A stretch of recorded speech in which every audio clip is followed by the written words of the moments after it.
Of course, I was immensely impressed with Churchill, but he was quite another thing, you know. He had great humor and great irony.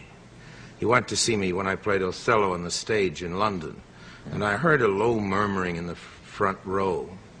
I thought he was talking to himself, and then he came backstage afterwards and sat down in the dressing room and said, "Most potent, grave, and reverend signors, my most approved good masters," and began the whole of Othello's part, which he had memorized, and including the cuts which I had made,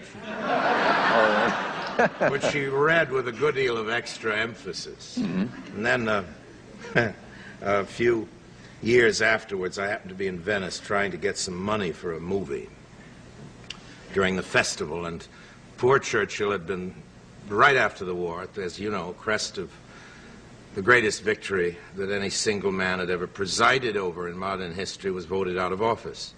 Quite properly, probably, but it was a tragic blow for him. And there he was in the hotel at the Lido with Clemmy, his wife, alone. And he'd go swimming out on the beach. And one day at lunch, I came in with a Russian businessman I was trying to hustle for some money for this picture.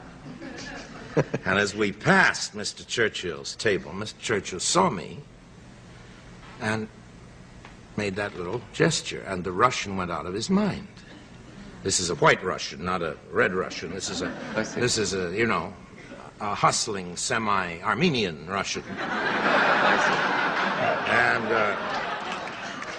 when he saw that Mr. Churchill not only knew me, but gave a rather special acknowledgement, it was clear to me that I had the money for my picture. So the next morning I was out swimming in the beach, and I found myself paddling in the water right next to Mr. Churchill. And I hadn't gone up to speak to him, but there we were in the water, and I had known him on and off during the war in a humble capacity, and I said, and he had come backstage to see me, and I said, "Mr. Churchill, I think you ought to know what you did for me." And I told him about how this acknowledgement had meant so much to me with my financier. And that day at lunch, I came in with the financier again, and Mr. Churchill rose from his chair and bowed.